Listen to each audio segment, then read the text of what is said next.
Assalamualaikum warahmatullahi wabarakatuh. Hamdan wa syukran lillah, salatan wa salaman ala rasulillah wa ala alihi wa sahbihi wa mawalah.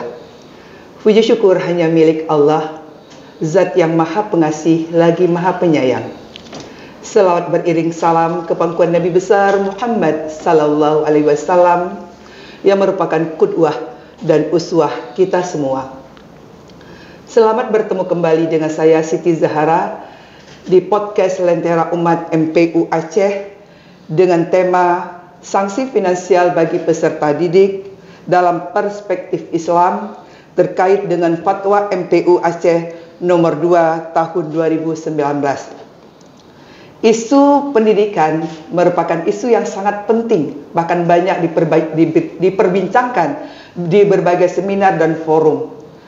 Mengapa tidak? Karena proses pendidikan akan melahirkan generasi yang punya ilmu pengetahuan, yang beriman dan beradab ketika proses pendidikan berjalan secara baik dan tepat sasaran. Maka untuk mencapai tujuan tersebut, karena pendidikan mengharapkan tidak saja prosesnya itu sebagai transfer knowledge, tapi juga lebih kepada bagaimana pendidikan ini melahirkan generasi yang berilmu, beriman, dan beradab. Maka terkadang dalam proses dilakukannya pendidikan, ada sanksi-sanksi yang berusaha diberikan oleh pendidik kepada peserta didik. Maka sekarang sering kita mendengar ada sanksi fisik, ada sanksi finansial. Maka pada kesempatan ini kita akan memperbincangkan terkait dengan sanksi finansial. Maka di studio kami telah menghadirkan dan mengundang dua orang narasumber yang sangat berkompeten untuk memperbincangkan terkait dengan tema di atas. Yang pertama adalah narasumber kita Abu Tengku Haji Bustami MD. Beliau merupakan Ketua Komisi Fatwa MPU Aceh. Assalamualaikum Abu. Salam. Sehat hari ini Bu? Alhamdulillah. Alhamdulillah. InsyaAllah siap berbagi Abu ya? InsyaAllah. Dan narasumber kita yang kedua adalah Bapak Murtala Muddin SPD MSP. Beliau merupakan PLT Kepala Dinas Pendidikan Aceh. Assalamualaikum Bapak. Waalaikumsalam. Gimana kabar hari ini Bapak? Baik. InsyaAllah siap berbagi. Siap berbagi. Baik, sebelum kita lanjutkan perbincangan pada hari ini, marilah kita simak tayangan video yang berikut ini.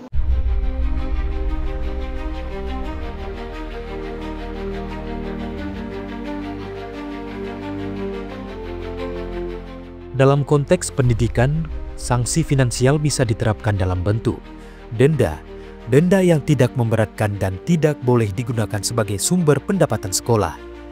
Ganti rugi, peserta didik atau orang tua mereka harus mengganti rugi kerusakan yang disebabkan oleh peserta didik. Namun, perlu diingat bahwa sanksi finansial harus menjadi pilihan terakhir dan harus didahului dengan upaya edukatif dan persuasif. Sekolah harus mempertimbangkan kemampuan ekonomi orang tua peserta didik sebelum menerapkan sanksi finansial. Dalam Islam, pendidikan harus menjadi proses yang menyenangkan dan tidak memberatkan. Oleh karena itu, sanksi finansial harus diterapkan dengan hati-hati dan bijak. Majelis Permusyawaratan Ulama MPU Aceh telah mengeluarkan fatwa terkait sanksi finansial ini, dan kali ini kita simak pembahasannya dalam podcast Lentera Umat MPU Aceh.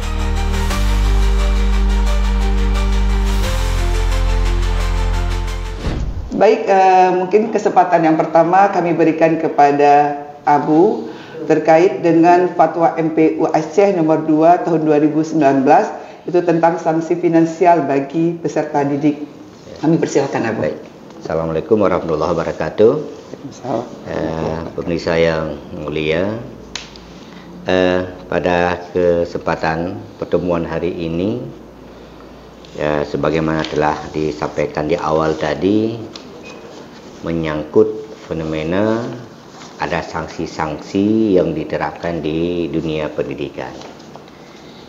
Kita ketahui bahwa untuk menjalankan roda pendidikan itu tidak mudah. Apalagi yang kita ajarkan itu kan anak-anak yang masih usia dini, yang masih remaja. yang sudah terbiasa mungkin hidup bebas, bagaimana mau mereka. Sementara untuk mencapai proses satu pendidikan itu harus ada aturan, kalau tidak ya tidak akan maksimal hasilnya.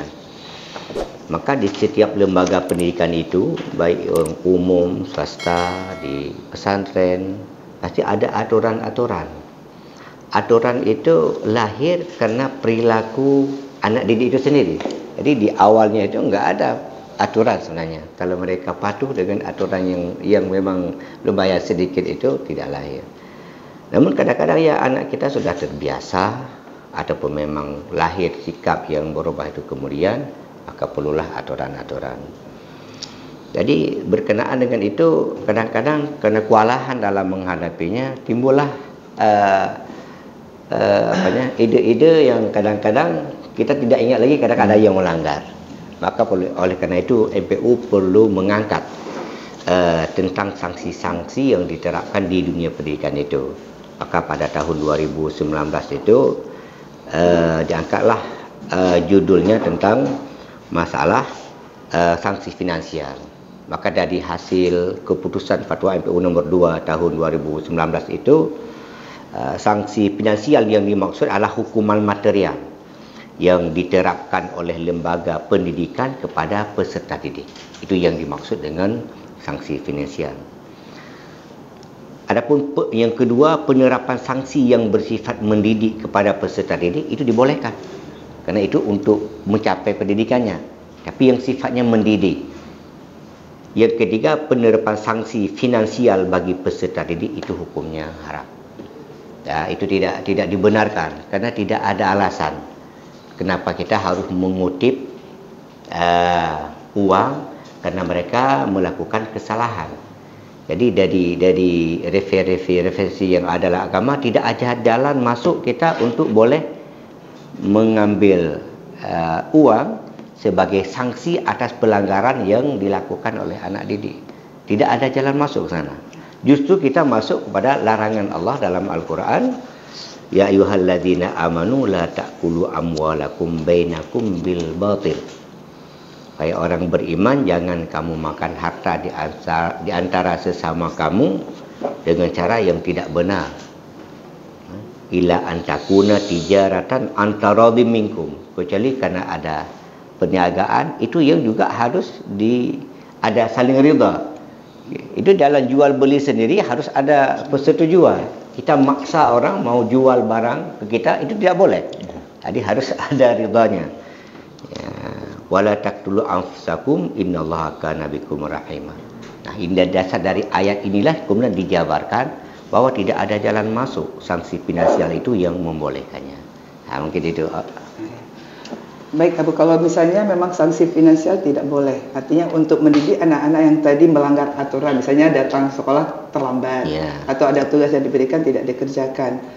Menurut perspektif Islam ini, apa sih yang harus dilakukan oleh pendidik sehingga memberikan kesadaran kepada peserta didik? Ini kan ada anak-anak sekarang di era ini kan kesadaran belajarnya rendah, atau motivasi belajar rendah, sehingga ketika guru memberikan tugas itu tidak dikerjakan.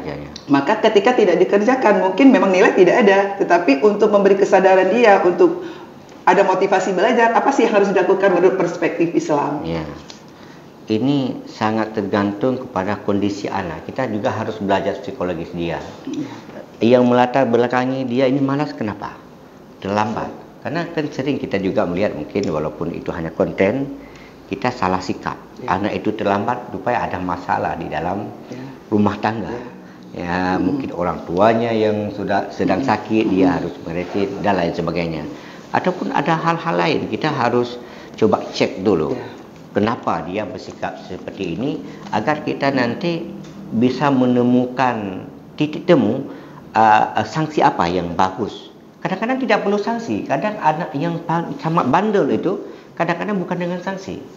Kita panggil aja, nggak banyak bicara, sedikit aja. Kadang-kadang dia malu. Tapi jangan di depan umum. Kadang-kadang kita panggil dia merasa terhormat, akhirnya dia nurut. Nah, jadi kita harus baca itu pendekatan pribadi, dan kita baca kenapa. Kita harus cek dulu latar belakang yang melahirkan sikap ini dia kenapa? Kadang-kadang ada masalah sehingga dia bosan. Kadang ada masalah dalam keluarga. Ini terjadi, kita ada di pesantren juga. Dia malas belajar, termenung. Setelah kita cek, rupanya ada persoalan di rumah tangga. Dia sedang mikirkan persoalan di rumah yang seharusnya tidak dia pikirkan. Mungkin ada ibu dengan bapak ada masalah, dia susah. Jadi dia gimana ya? Enggak nyaman lah untuk psikologisnya belajar. terganggu. Enggak fokus. Enggak fokus. Nah, ini kita dapatkan ini. Ya, jadi kadang-kadang kita salah juga. Jadi oleh karena jangan cepat dulu, kita coba cek dulu. Nah, baik, Abu, ini sekarang kita berlanjut kepada Bapak Kadis, mungkin terkait dengan peraturan Dinas Pendidikan kah atau Kemendikbudristek, mungkin ada nggak terkait dengan sanksi finansial yang disebutkan? Ini fatwa sudah menyatakan bahwa itu haram, Bapak. Nah, jadi kita mungkin juga kan harus menjalankan fatwa. Artinya untuk ke depan tidak ada lagi di sekolah-sekolah yang memberikan sanksi berupa material gitu. Maka apa yang harus kita lakukan, dan kalau memang kita temukan nanti di sekolah, mungkin dari Dinas Pendidikan bagaimana caranya untuk bisa mensosialisasi ini kepada pendidik. Silakan Bapak. Terima kasih. Kita kembali dulu bahwa kepada garis besarnya dulu lah, bahwa di Aceh itu kan syariat Islam, bahwa hasil keputusan musyawarah ulama itu kan menjadi hukum buat kita. Artinya Fatwa nomor 2 2019 ini kan menjadi hukum bagi semua koridor yang terkait dengan apa yang menjadi keputusan daripada ini. Jadi kami sudah ketemu dengan Abu, Ketua MPU, tadi kemudian ke kantor, kita sempat membicarakan ini. Saya pikir saya setuju, anaknya yang salah, kenapa harus orang tuanya yang harus menanggung? Karena begitu denda finansial, artinya kita sedang mendenda orang tuanya. Karena dia tidak punya finansial. Begitu juga walaupun denda itu berbentuk benda, misalnya suruh bawa pohon. Itu kan artinya orang tuanya harus mengeluarkan biaya, berarti dia pelaku, orang tuanya yang harus membayar denda itu. Itu kesalahan. Apalagi setelah kita membaca dengan ini, saya pikir ini sangat logis. Pertama begini ya, ada sebuah situasi di mana kadang-kadang kebiasaan-kebiasaan perilaku biasa itu sebenarnya menyimpang. Ya, seperti kata Abu tadi. Bagaimana mungkin kita denda tanpa kita mengetahui latar belakangnya? Malah bisa akan menjadi beban baru barangkali bagi si anak. Misalnya beginilah, kita tahu anak itu mungkin dari kelas menengah lah ya, kalau terutama di sekolah berasrama, ya mungkin di kelas menengah atas. Tapi pada ketika situasi dia melakukan kesalahan itu mungkin faktor luapan kekecewaan seperti dikatakan Abu tadi yang kita tidak tahu latar belakangnya. Mungkin dia lagi ada masalah antara ibu bapaknya, ada masalah dia dengan kakaknya, atau ada masalah-masalah psikologis yang kemudian dia melakukan tindakan itu. Sehingga dengan mendenda secara finansial itu mungkin efek jerahnya ada kepada dia dan keluarganya. Tapi apakah itu tindakan yang mendidik? Itu kan perlu kajian lagi. Tapi menurut kami dalam konteks ini, saya sendiri sebagai pelaksana tugas Kepala Dinas Pendidikan setelah membaca ini segera akan membuat edaran. Karena ada tindakan-tindakan yang lebih efektif dan menurut saya langsung kepada titik soal dengan syarat yang seperti dikatakan Abu, pelajari dulu kenapa anak ini melanggar, kenapa anak ini melakukan kesalahan itu, sehingga ada personal approach, pendekatan personal kepada siswa, lalu dilakukan apa yang kita namakan supervisi klinis.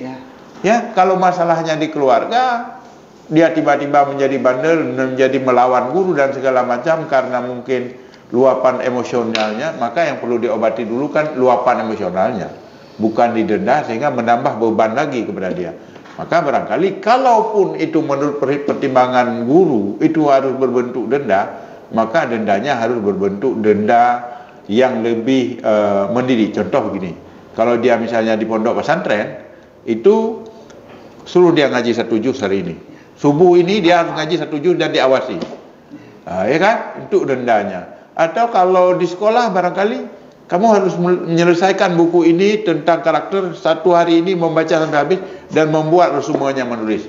Jadi artinya langsung ke pelaku dan kejadiannya akan mendorong dia memahami konteks bahwa oh saya salah maka saya harus melakukan ini. Jadi lebih kepada memperbaiki karakter itu tadi. Tapi dengan tidak melupakan seperti dikatakan latar belakang peristiwa terjadinya pelanggaran itu apa juga guru harus memahaminya begitu. Baik Bapak, ini terkait misalnya kan Pak, ini misalnya kan sekarang kalau di sekolah, kebetulan saya guru, jadi di kelas itu kan ada anak-anak istilahnya kumpul duit, namanya kas kelas namanya. Kas kelas, ya. Kas kelas, tapi memang itu dipergunakan untuk kebutuhan mereka. Misalnya ada sapu, bukan sapu sih, misalnya kalau sapu udah disediakan kan 1 semester 1, tiba-tiba sapu patah, maka yang bertanggung jawab adalah mereka yang membeli kembali. Atau ada anak merusak fasilitas sekolah, apakah ini boleh diberikan sanksi? Kan harus bayar seharusnya, karena sekolah juga kan kalau semua anak melakukan yang seperti itu kan juga tidak sanggup menangani. Itu bagaimana Bapak? Ya, jadi begini ya, itu kan misalnya dari uang kas kelas, kan artinya kan tanggung jawab bersama. Ya. Itu pembentukan karakter. Saya pikir itu tidak masalah karena bukan uang yang mereka minta lagi secara khusus kepada orang tuanya. Itu lebih daripada rasa tanggung jawab mereka berkumpul lagi, mengumpulkan karena itu diambil dari kas kelas. Tanpa kejadian itu pun uang itu memang sudah secara sukarela mereka store. Artinya itu bisa saja dalam bentuk tanggung jawab. Tapi akan lebih indah lagi kalau fasilitas-fasilitas tersebut juga menjadi peringatan apabila dilakukan oleh anak itu sendiri. Kita lebih penting begini ya, tindakan kita barangkali memanggil dulu orang tuanya. Nah, ini begini-begini. Kadang-kadang memang kalau dilakukan didenda secara pribadi, bahayanya kan kemudian mungkin orang tuanya nggak punya uang, atau orang tuanya sedang kesulitan secara ekonomi. Kita lakukan lagi seperti itu. Itu membuat anak-anak down ya. Tapi kalau untuk mereka kumpulin sendiri, walaupun yang dipatahkan oleh si A, tapi menjadi tanggung jawab bersama di dalam kelas, diambil dari uang kelas, saya pikir itu bagus juga. Mudah-mudahan itu tidak termasuk dalam golongan yang dalam pungli ini, denda finansial ini. Ini bagaimana ini Abu nih? Ya, misalnya kan anak-anak mematahkan kursi nih Pak. Ini kebetulan di SMA 9 itu memang kan sekolahnya 75% siswa, artinya anak laki-laki. Jadi di kelas itu satu hari itu bisa 2-3 kursi patah Pak. Sedangkan untuk kita mengadakan kursi kan terbatas, artinya dana BOS itu juga kan dialokasikan sangat terbatas, nggak boleh semuanya untuk pengadaan artinya fasilitas sekolah gitu. Maka apakah kalau denda seperti itu artinya anak sudah mematahkan kursi, artinya kan harus membayar kembali. Apakah itu boleh menurut ketentuan perspektif Islam? Ya. Nah, itu kan tadi di awal kita, kalau denda finansial menyangkut dengan pelanggaran sifatnya pribadi. Sifatnya tidak ada timbal balik. Kan yang namanya bayar kan ada yang dirusak. Transaksi. Nah, itu cuma dia merusak aturan saja. Apa yang harus kita denda? Aturan yang dia rusak. Kayak orang lewat lampu merah. Jadi kalau kita denda penasihat, yang dirusak bukan atributnya kan. Nah, ini sudah menyangkut dengan atributnya. Dia matahkan kursi, material material, lampu. Nah, ini kan ada benda yang dia rugikan. Jadi ganti rugi lah kalau ini ya memang harus diminta ganti rugi kan. Nah, ini tidak termasuk dalam denda yang dimaksud di sini. Nah, kalau itu bukan atributnya, hanya perilakunya merusak aturan. Kan? Ini sudah fasilitasnya yang dia rusak. Jadi kalau kita minta bayar, memang wajib dia bayar. Siapa yang rusak? Dia bertanggung jawab. Memang harus demikian karena ada benda yang sudah dia rusak. Itu harus dibayar. Tapi sama siapa? Siapa yang rusak? Ya kan gitu. Nah, kadang-kadang ada juga dibuat aturan di sekolah ataupun di mana siapa yang rusak karena tidak mau dikasih tahu. Jadi kita denda semua. Sebenarnya tidak boleh juga mendendakan semua. Tapi karena sulit mencari orang, artinya diterapkan supaya semua merasa tanggung jawab. Karena gini, anak-anak tidak berani juga mengungkapkan. Nanti terjadi ada sentimen pribadi di luar. Makanya ini terjadi disembunyi karena persoalan ini. Tapi yang perlu kita baris bawahi, kalau sudah ada yang dirusak, itu tidak ada di masalah. Kalau kita minta bayar sesuai dengan kamu ganti, kamu sudah patahin kursi, besok bawa kursi lain. Itu artinya bukan denda Bu ya. Bukan denda, memang dia harus bayar. Itu artinya ganti rugi. Ganti rugi. Bawa kursi ini ke rumahmu, ya ganti lain kan gitu. Kalau tidak seperti ini, habislah semua fasilitas sekolah kan. Nah, walaupun itu memang milik negara, milik bersama. Tapi kalau setiap hari 3 kursi patah, dari mana juga tidak mungkin juga kita membiarkan anak-anak seperti ini kan. Nah, ini sudah ada yang harus dibayar, memang dia yang rusak. Kalau yang tadi kan bukan demikian. Nah, jadi itu tidak ada masalah. Ya. Nah. Ini kita kembali kepada Pak Kadis, misalnya kan ada di dalam kesepakatan kelas, karena di dalam kurikulum Merdeka memang perlu ada kesepakatan kelas. Jadi di kesepakatan kelas itu kan yang buat adalah peserta didik, nggak ada intervensi daripada guru. Kemudian muncul di situ ketika anak-anak menyepakati sendiri, artinya setiap ada yang melanggar aturan tadi, itu anak-anak harus memang mengeluarkan uang, tapi bukan karena peraturan dari guru. Nah, tadi kalau memang disebutkan tadi itu menyangkut tidak ada yang dirusak, tidak boleh. Ini tidak misalnya melakukan peraturan tadi, misalnya untuk membersihkan kelas. Kemudian anak-anak sepakat, ini siapa yang tidak membersihkan kelas, artinya memang harus sumbang untuk kelas gitu. Apakah itu dibolehkan? Mungkin menurut fatwa tadi kita dengar mungkin kalau memang dia melanggar dalam aturan kan tidak boleh. Jadi tapi ini masih dilakukan gitu, Pak Kadis. Tentu kalau dalam bentuk kesepakatan kelas ada juga tugas guru supaya mereka tidak melakukan sesuatu denda atau tindakan-tindakan yang bisa sangat memberatkan kawan itu, kan begitu. Tapi kalau sekedar misalnya, oh dia nggak pernah membersihkan kelas, kamu tugas besok membeli pembersih yang harganya 5.000 itu barangkali atas kesepakatan mereka bersama dengan diawasi guru, saya pikir itu atas kesepakatan itu bisa saja boleh ya, tapi kalau dapat dimaknai bahwa guru juga harus memberi perspektif itu kepada peserta didik berdasarkan fatwa ini, menghindari daripada denda-denda yang bersifatnya materi. Artinya memang mungkin kesepakatan kelas yang sudah ada, memang kalau di kelas rata-rata kan 2.000. Ini siapa yang tidak artinya membersihkan kelas, artinya didendanya 2.000. Berarti uang jajan dia lah ya. Uang jajan dia 2.000. Dan rata-rata dengan ada artinya sanksi tersebut, itu anak-anak kan memang tidak ada istilahnya guru tidak melakukan intervensi apa-apa. Artinya yang mengutip mereka sendiri ya gitu. Maka mungkin dari segi fatwa gimana tuh Abu? Karena kesepakatan mereka sendiri, bukan guru yang memberikan. Ya baik. Ini kan tadi kalau di dalam fatwa denda yang sifatnya mendidik itu diboleh. Nah, mereka mengambil inisiatif, kumpul dana. Nah, nanti kalau terjadi suatu, ini yang kita sodorkan. Ini kan tidak mendidik, Ini kan tidak ubahnya pelanggaran di jalan raya juga.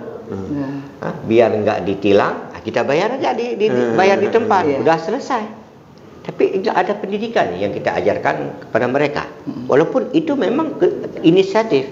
Jadi akhirnya ini juga jadi beban. Karena di antara siswa santri itu tidak semuanya yang orang tuanya mampu. Bahkan mereka di bawah garis kemiskinan. Itu kalau kita cek ke rumah di bawah garis kemiskinan. Nah, ini jadi beban orang tua. Kemudian hari ini ada pelanggaran berat kawan kita, disengaja atau tidak, kita harus bayar. Ini kas nggak ada lagi. Ya udah, bulan depan kita kumpul lagi. Orang tua kadang-kadang jangankan untuk ngumpul ini, untuk jajan, untuk perjalanan dari rumah ke sekolah, jangankan jajan itu untuk naik kendaraannya saja tidak ada. Dan ini kan tadi kan tidak mendidik, justru merusak kan. Udah kita kumpul uang aja. Jadi mereka dengan leluasa melanggar, dipanggil bayar. Gitu. Jadi artinya memang tidak mendidik. Merasa mudah untuk melanggar aturan. Karena tinggal kasih duit gitu. Jadi kalau kita banding ya, walaupun tidak sebanding, waktu rencana pembunuhan Rasul dulu kan gitu juga. Ide yang dilontarkan oleh Abu Jahal gini, karena Muhammad itu kaumnya banyak, kalau kita bunuh diminta 100 unta. Jadi sekarang kita kumpul anak muda dari seluruh suku untuk menggerebek rumah Rasulullah. Nanti kalau diminta bayar, masing-masing suku sumbang 10 unta. 10 suku jadi 1 unta. Udah. Ringan. Ringan. Ini program Abu Jahal dulu. Jadi berhati-hati ya. Jadi artinya semuanya harus kita lihat kan kepada efek samping pada pembentukan karakter anak itu ya. Jadi jangan sampai suka melanggar karena tahu bisa diganti dengan denda. Dengan finansial tadi. Jadi tidak mendidik kan? Tidak mendidik ya. Tidak mendidik dan justru mendidik mereka kepada negatif. Materialistis. Asal bisa bayar semua bisa dilakukan. Nah, jadi apa saja dan di mana saja udah Pak. Yang penting bayar. Jadi kita sebenarnya sudah mendidik mereka kepada arah yang tidak baik. Walaupun ini ada masih dalam bentuk sedikit. Berikan kesimpulan terkait dengan perbincangan kita hari ini. Ya. di dalam agama kalau kita baca memang tidak, walaupun ada pendapat boleh memang kita melakukan sedikit tindakan buat anak, itu pun masih dalam bentuk takdib, memberi adab untuk merubah. Jadi harus kita ingat bahawa tujuan dari pendidikan membentuk karakter anak menjadi anak yang baik. Sedangkan anak-anak ini tidak sama, maka dalam melakukan tindakan terhadap mereka yang suka melanggar, membandel, yang pertama yang harus kita pikirkan, kenapa lahir sifat ini dari dia? Apa yang melatar belakangi? Kalau ini kita temukan latar belakangnya, kita akan mudah. Sanksinya akan beda nanti. Kadang-kadang sangat ringan sanksinya, dia sudah berubah sedikit saja.